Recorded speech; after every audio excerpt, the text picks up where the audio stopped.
Russia এবং ইউক্রেনের মধ্যে স্নায়ু যুদ্ধ এখনো শেষ হয়নি। এখনো তো দেশের মধ্যে টানাপোড়েন রয়েছে। তবে তারই মধ্যে যে খবর পাওয়া গেছে, এবার রাশিয়ার সঙ্গে যুদ্ধে নয়া কৌশল ইউক্রেনের।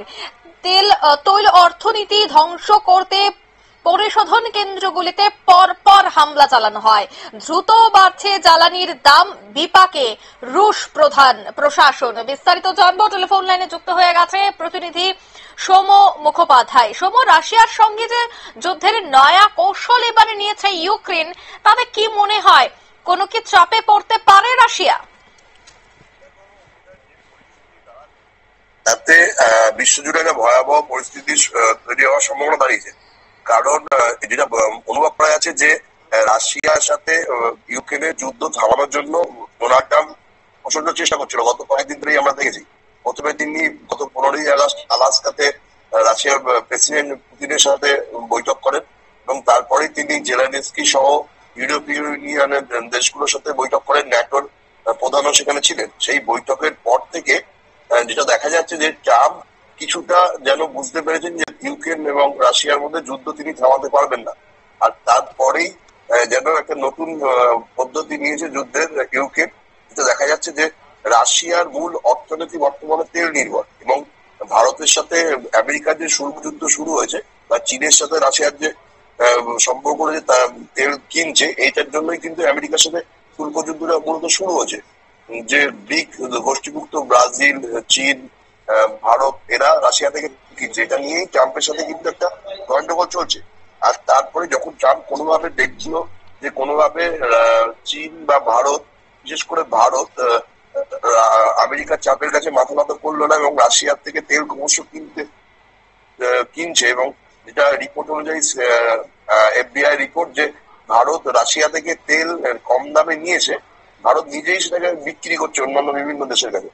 এটার পর থেকেই ইউক্রেন যেন যুদ্ধের পদ্ধতি বদলে দিয়েছে এবং তারা যেটা করছে যে রাশিয়ার যে মূল বর্তমানে ব্যবসার জায়গা তেল, সেই তেলের অর্থনীতিটা পুরোপুরি ধ্বংস করতে চাইছে। আর তাই রাশিয়ার বিভিন্ন জায়গায় যে তৈল শোধনাগার গুলো রয়েছে, যেখানে অপরিশোধিত তেল শোধন করা হয় এবং পাম্পিং স্টেশন রয়েছে, পাশাপাশি জ্বালানি ট্রেন গুলো যে গোটা দেশ জুড়ে তেল সরবরাহ করে পরিশোধিত তেল, সেইগুলোকে বেছে বেছে হামলা করছে ড্রোন চালিয়ে। এবং এর ফলে যেটা হচ্ছে যে রাশিয়ার বিভিন্ন জায়গায় তেলের জ্বালানির দাম ক্রমশ আকাশ ছোঁয়া জায়গায় পৌঁছে যাচ্ছে এবং হু হু করে তেলের দাম বাড়ছে। আজকে যেটা $1 ছিল সেটা পরের দিনই ডবল হয়ে যাচ্ছে এবং ইতিমধ্যেই বেশ কিছু জায়গায় পেট্রোল রপ্তানি বন্ধ হয়ে গেছে, ফলে তা করেও ঘাটতি মেটানো যাচ্ছে না।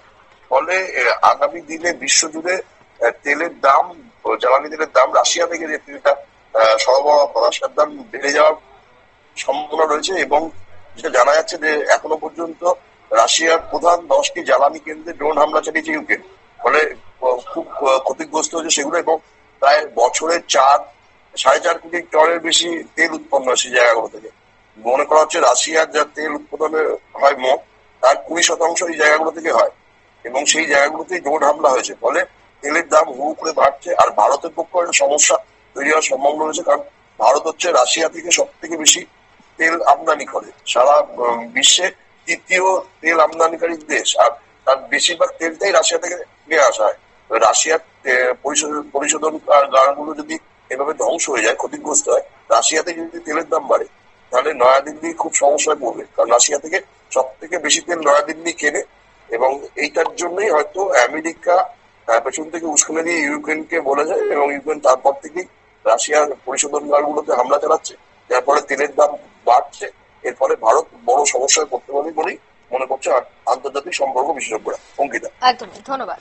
অর্থাৎ আন্তর্জাতিক বিশেষজ্ঞরা তারা কিন্তু মনে করছেন যে এতেই দ্রুত বাড়তে পারে জ্বালানির দাম। তবে রাশিয়ার সঙ্গে যে স্নায়ু যুদ্ধ শুরু হয়েছে, তার অবসান কি আদৌ সম্ভব, তাদের সমাধান কি আদৌ সম্ভব, এই বিষয়গুলি নিয়েও কিন্তু একাধিক প্রশ্ন উঠতে শুরু করেছে। নিয়ে নিচ্ছে ছোট্ট একটি বিজ্ঞাপন বিরতির সঙ্গে থাকুন।